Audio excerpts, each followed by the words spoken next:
ಪಶ್ಚಿಮ ಘಟ್ಟದಲ್ಲಿ ಈಗ ಭಾರೀ ಮಳೆ ಮುಂದುವರೆದಿದೆ. ದಕ್ಷಿಣ ಕನ್ನಡ ಜಿಲ್ಲೆಯ ಜೀವ ನದಿಗಳ ಹರಿವು ಹೆಚ್ಚಳವಾಗಿದೆ. ನದಿಗೆ ಅಡ್ಡಲಾಗಿರುವಂತಹ ಎಲ್ಲಾ ಅಣೆಕಟ್ಟುಗಳು ಕೂಡ ಈಗ ಭರ್ತಿಯಾಗಿವೆ. ಮತ್ತೆ ಪಾವೂರು ಅಣೆಕಟ್ಟಿನ ಎಲ್ಲಾ ಗೇಟ್ಗಳನ್ನ ಕೂಡ ಓಪನ್ ಮಾಡಲಾಗಿದೆ. 36 ಗೇಟ್ ಮೂಲಕ ಸಮುದ್ರಕ್ಕೆ ನೀರನ್ನ ಈಗ ಬಿಟ್ಟಿದ್ದಾರೆ ಅಧಿಕಾರಿಗಳು. ಬೇರೆ ದಾರಿ ಇಲ್ಲ, ಅದನ್ನ ಸಂಗ್ರಹಿಸಿಡಕ್ಕೆ ಅದರ ಕೆಪಾಸಿಟಿ ಎಷ್ಟಿರುತ್ತೆ ಅಷ್ಟೇ ಇಟ್ಕೊಳ್ಬೇಕಾಗತ್ತೆ. ಇಲ್ಲದೆ ಇದ್ರೆ ಡ್ಯಾಮ್ ಓವರ್ಫ್ಲೋ ಆಗಿ ಹೋಗೋ ಪರಿಸ್ಥಿತಿ ಬರುತ್ತೆ. ಸೊ ಹಾಗಾಗಿ ಯಾವಾಗ ಏನ್ ಬೇಕಾದ್ರೂ ಆಗ್ಬೋದು ಆ ಪರಿಸ್ಥಿತಿ ಇದ್ದಾಗ. ಹಾಗಾಗಿನೇ ಅದನ್ನ ಫ್ಲೋ ಬಿಟ್ಬಿಡ್ತಾರೆ ಆಚೆಗೆ. ನನ್ನ ಸಹೋದ್ಯೋಗಿ ಅಲ್ಲಿಂದನೇ ಮಾಹಿತಿ ಕೊಟ್ಟಿದ್ದಾರೆ, ನೋಡೋಣ.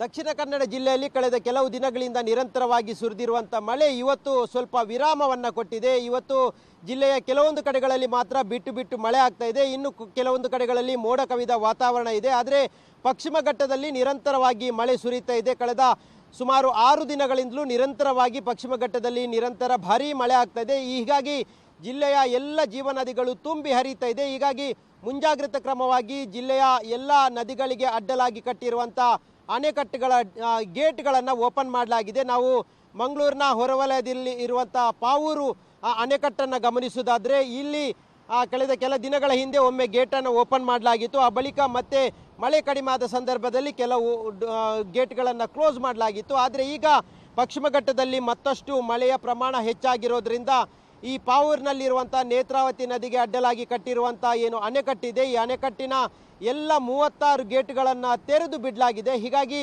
ಅಬ್ಬರ ನಾವು ಗಮನಿಸಬಹುದು, ಬಹಳಷ್ಟು ವೇಗ ಪಡ್ಕೊಂಡಿದೆ. ಕಳೆದ ಕೆಲ ದಿನಗಳಿಂದ ಯಾವ ರೀತಿಯಾದಂಥ ವೇಗ ನೇತ್ರಾವತಿ ನದಿಯಲ್ಲಿತ್ತು ಅದಕ್ಕಿಂತಲೂ ಮತ್ತಷ್ಟು ವೇಗ ಹೆಚ್ಚಾಗಿರುವಂಥದ್ದು. ಮಳೆ ಕಡಿಮೆ ಆದರೂ ಆ ಭಾಗದಲ್ಲಿ ಪಶ್ಚಿಮ ಘಟ್ಟ ಭಾಗದಲ್ಲಿ ಜೊತೆಗೆ ಆ ಕುಮಾರ ಪರ್ವತದಲ್ಲೂ ಹೆಚ್ಚಿನ ಮಳೆ ಆಗ್ತಾ ಇದೆ. ಹಾಗಾಗಿ ಎಲ್ಲ ನದಿಯ ನೀರು ತುಂಬಿ ಹರಿತಾ ಇದೆ. ಅದೆಲ್ಲವೂ ಆ ಸಮುದ್ರ ಸೇರಲಿಕ್ಕೆ ಈ ಭಾಗದಲ್ಲಿ ಹರಿತಾ ಇದೆ. ಹಾಗಾಗಿ ಈ ನೇತ್ರಾವತಿ ನದಿಗೆ ಕಟ್ಟಿರುವಂಥ ಅಣೆಕಟ್ಟೇನಿದೆ ಇದು ಸಂಪೂರ್ಣವಾಗಿ ಭರ್ತಿಯಾಗಿದೆ. ಹಾಗಾಗಿ ಎಲ್ಲ ಗೇಟ್ಗಳನ್ನು ತೆರೆದು ನೀರನ್ನು ಹರಿಲಿಕ್ಕೆ ಬಿಡಲಾಗ್ತಾ ಇದೆ. ಒಂದು ವೇಳೆ ಎಲ್ಲ ಗೇಟ್ಗಳನ್ನು ಮುಚ್ಚಿದ್ರೆ ಮತ್ತಷ್ಟು ಭೀತಿ ಎದುರಾಗುತ್ತೆ. ಮೇಲ್ಭಾಗದಲ್ಲಿ ಅಂದರೆ ಬಂಟ್ವಾಳದ ಭಾಗದಲ್ಲಿ ಮತ್ತಷ್ಟು ನೀರು ನುಗ್ಗುವಂಥ ಭೀತಿ ಇರುತ್ತೆ. ಹಾಗಾಗಿ ನಿರಂತರ ಮಳೆ ಆಗ್ತಾ ಇರುವಂಥ ಹಿನ್ನೆಲೆಯಲ್ಲಿ ಪಶ್ಚಿಮ ಘಟ್ಟದಲ್ಲಿ ಎಲ್ಲ ಸುರಿದಿರುವಂಥ ಮಳೆ ಈ ಭಾಗದ ನೇತ್ರಾವತಿ ನದಿ ಸೇರಿದಂತೆ ಎಲ್ಲ ಜೀವನದಿಗಳಲ್ಲಿ ತುಂಬಿ ಹರಿತಾ ಇದೆ. ಹಾಗಾಗಿ ನಾವು ಇಷ್ಟೊಂದು ದೊಡ್ಡ ಪ್ರಮಾಣದಲ್ಲಿ ಇರುವಂಥ ನೇತ್ರಾವತಿ ನದಿಯನ್ನು ಗಮನಿಸಬಹುದು.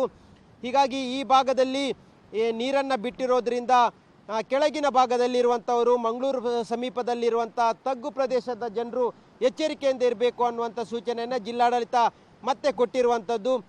ಇಡೀ ಜಿಲ್ಲೆಯಲ್ಲಿ ಇದೇ ರೀತಿಯಾದಂಥ ನದಿ ಪಾತ್ರದಲ್ಲಿರುವಂಥ ಜನರು ಯಾರಿದ್ದಾರೆ ಅವರು ಎಚ್ಚರಿಕೆಯಿಂದ ಇರಬೇಕು. ಒಂದು ವೇಳೆ ನದಿಯ ನೀರಿನ ಪ್ರಮಾಣ ಹೆಚ್ಚಾದರೆ ಅಂದರೆ ಪಶ್ಚಿಮ ಘಟ್ಟದಲ್ಲಿ ಮಳೆ ಆಗ್ತಾ ಇರುವಂಥ ಹಿನ್ನೆಲೆಯಲ್ಲಿ ಅದು ಯಾವ ಪ್ರಮಾಣದಲ್ಲಿ ಒಮ್ಮೆಲೆ ನದಿಗೆ ಪ್ರವಾಹದ ನೀರು ಬರುತ್ತೆ ಅನ್ನುವಂಥದ್ದು ಗೊತ್ತಾಗೋದಿಲ್ಲ. ಹಾಗಾಗಿ ಆ ಸಂದರ್ಭದಲ್ಲಿ ಎಚ್ಚರಿಕೆಯಿಂದ ಇರಬೇಕು ಅನ್ನುವಂಥ ಸೂಚನೆಯನ್ನು ಜಿಲ್ಲಾಡಳಿತ ಕೊಟ್ಟಿದೆ. ಈಗ ನೇತ್ರಾವತಿ ನದಿಗೆ ಇರುವಂಥ ಎಲ್ಲ ಅಣೆಕಟ್ಟಿನ ಗೇಟ್ಗಳನ್ನು ತೆರೆದು ಬಿಡಲಾಗಿದೆ. ಅದು ಕೇವಲ ಪಾವೂರು ಮಾತ್ರ ಅಲ್ಲ, ತುಂಬೆ ಆಗಿರ್ಬೋದು, ಶಂಬೂರು ಆಗಿರ್ಬೋದು, ಈ ಭಾಗದಲ್ಲಿರುವಂಥ ಎಲ್ಲ ಡ್ಯಾಮ್ಗಳ ಗೇಟ್ಗಳನ್ನು ತೆರೆದು ಬಿಡಲಾಗಿದೆ. ಹಾಗಾಗಿ ಭಾಳಷ್ಟು ಹೆಚ್ಚಿನ ಪ್ರಮಾಣದಲ್ಲಿ ನದಿಯಲ್ಲಿ ನೀರು ಸಂಗ್ರಹ ಆಗ್ತಾ ಇದೆ, ಅದು ಹರಿತಾ ಇದೆ. ಹಾಗಾಗಿ ನದಿ ಪಾತ್ರದ ಜನರು ಎಚ್ಚರಿಕೆಯಿಂದ ಇರಬೇಕು ಅನ್ನುವಂಥ ಸೂಚನೆಯನ್ನು ಜಿಲ್ಲಾಡಳಿತ ಕೊಟ್ಟಿದೆ. ಕಳೆದ ಬಾರಿಯೂ ತಗ್ಗು ಪ್ರದೇಶಗಳಿಗೆ ನೀರು ನುಗ್ಗಿದೆ. ಹಾಗಾಗಿ ಮತ್ತಷ್ಟು ಪಶ್ಚಿಮ ಘಟ್ಟದಲ್ಲಿ ಮಳೆ ಹೆಚ್ಚಾದರೆ ಮತ್ತಷ್ಟು ಭೀತಿ ಎದುರಾಗುತ್ತೆ, ನದಿ ಪಾತ್ರಕ್ಕೆ ಹೆಚ್ಚಿನ ನೀರು ಹರಿದು ಬರುತ್ತೆ. ಹಾಗಾಗಿ ಜನರು ಎಚ್ಚರಿಕೆಯಿಂದ ಇರಬೇಕು ಅನ್ನುವಂಥ ಸೂಚನೆಯನ್ನು ಜಿಲ್ಲಾಡಳಿತ ಕೊಟ್ಟಿದೆ. ಕ್ಯಾಮ್ರಾಮ್ಯಾನ್ ನಿಶಾಂತ್ ಜೊತೆ ಸುಖಪಾಲ್ ಪೊಳಲಿ, ಪಬ್ಲಿಕ್ ಟಿವಿ, ಮಂಗಳೂರು.